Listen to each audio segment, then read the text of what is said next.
Let's go ahead and add more clips now to our project. And the next one I want to add is this one right here, the interior quad hover. It's a nice shot.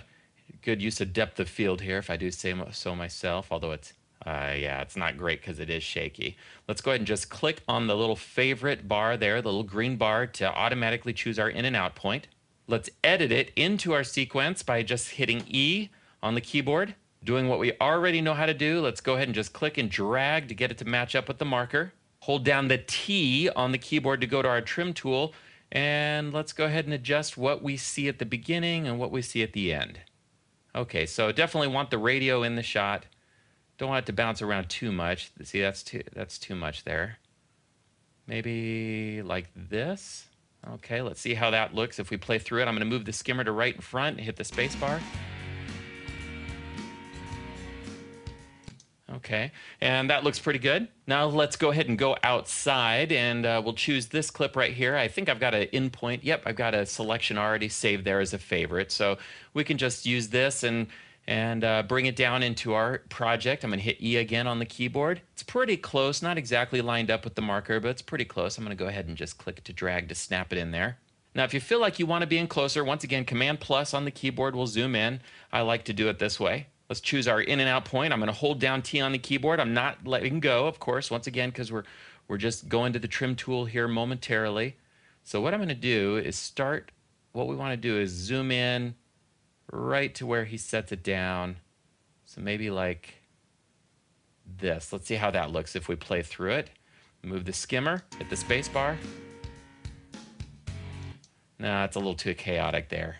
Didn't really love that. So let's go to where we're going to zoom in more, maybe like this. Let's see how that looks.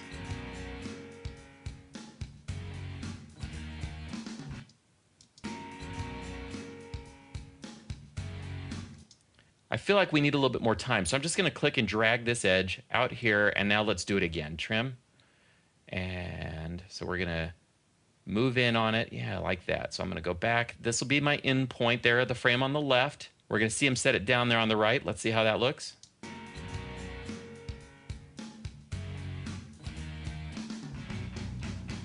I think I like that a little bit better. Now let's add a GoPro point of view shot. So I'm going to click on my little point of view clips. And let's do this one where it's kind of cruising. Let's see. Yeah, this one. Let's do this one where it's kind of cruising over the lawn there. So we'll select an in point. Select an out point. I like that I'm showing up there at the end of the clip. Let's see if we can use that nicely. I'm going to save this as a favorite. Don't always remember to do that. And of course, you don't really need to, because once you put it into your project, you can very easily. In fact, let me show you how to do this. I'm going to go back to my normal tool, hit the A on the keyboard, select this clip right here. I'm going to control click or right click on it and choose Reveal in Event Browser. And when you do this, what happens is it's going to pull up the section that you used in the event browser. Now, even though I selected this as my favorite over here, what I actually used in my project is the selected area right now. So I could select that as a favorite too if I want. That works nicely. Let's go ahead and actually, let's go back to our GoPro clips. Pull up our point of view clip right here. I can now, by clicking on it, I select the whole clip. But if I just click on the green area right there, I select the part that I marked as a favorite. I'm going to hit E to edit it into our project there. Looks like it might be just a little bit long. I'm going to go ahead and click and drag to this marker. Let's play through it. Okay, so I don't like that at all because you didn't get to see the part at the end where it was me showing up in the frame, and I think that adds a nice little visual interest because I'm tiny and the image shows that the copter's up there pretty high. Let's go ahead and hold down the T on the keyboard and click and drag. So I'm using my trim tool and I'm slipping. So right there at the end, there I am appearing in the frame, boom, like that. Let's go ahead and play through it. Yeah, that was a little bit better. Now I want to show you the precision editor. I'm going to hold down the A on the keyboard, or I'm just going to tap it to make sure I'm on my regular select tool. And now on an edit point, what you can do to open up the precision editor, there's a couple ways to do this. One way is just to double click on the edit point. Now, I've got the clips here a little bit too big to be able to see what's going on. So what I'm going to do is click on this, and I'm going to shrink up the clips just a little. Maybe, how about like this? And then if I scroll up, okay, yeah, that'll work. So what I see right now is when you open up the Precision Editor, in fact, let me go ahead and close it again. I'm going to close the Precision Editor. You can see that little animation. You double click on the edit point to bring it up, and what you see is gray frames here and gray frames here. This is the clip that right before this other clip. Okay, so this is clip number 1, this is clip number 2. What I'm looking at is the part that I'm actually using now. Now, let's say I want to extend this edit and use some of these frames here. So what I can do is just get over the area that I want to use, and let's say I decide I want to use this right here. I can just click. This first clip gets extended, so I've added extra frames before the edit. The nice thing about looking at your edits in the Precision Editor, of course, is that you can see all the extra frames very easily. You can see how much you have here to work with. Like, for example, if I want to click here, I could say, okay, I want to use all of this, plus I want to use some of these frames here, so maybe I decide I'm going to do it here, and I just click, and now, boom, I've added all these extra frames there. And then when you're done with the Precision Editor, you can either hit Close Precision Editor, this button right here, or you can hit Escape on the keyboard. But if you're not done, if you want to go to other edit points, you can either just click on this additional edit point. You see these little signs that show, these little symbols that show that these are edit points here. And you can also roll the edit, just clicking. This is another way to do a roll edit.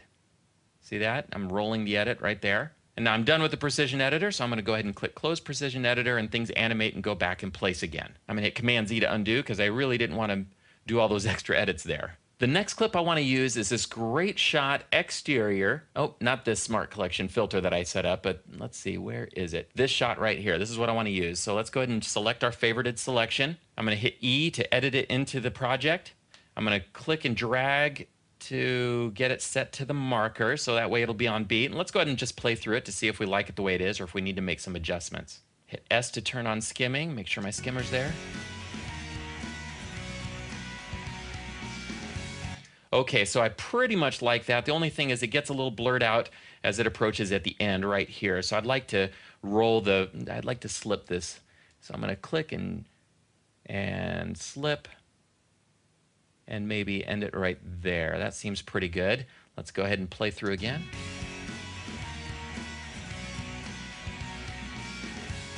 Oh yeah, that's a great shot. I love that one. Let's go ahead and use another GoPro point of view shot, and I'm just gonna, let's see here, maybe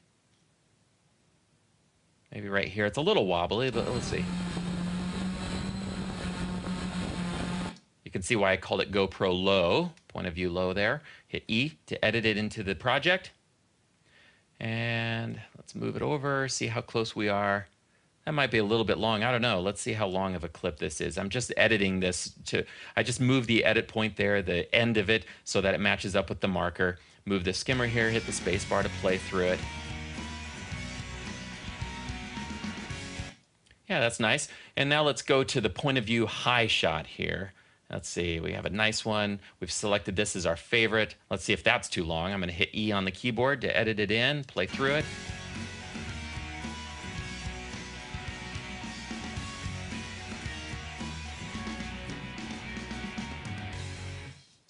Now what I want to do is trim the end to this marker. Then I want to make sure that I'm using my trim tool. Now I am using it. As you can see, I've got my trim tool selected here. And I'm going to click and drag, and I want it to peek out. I want the last frame to be right as it levels out, maybe right there. So it peeks out, and that's the best shot of the horizon that we get with this from pretty high up. So now let's go ahead and just play through it.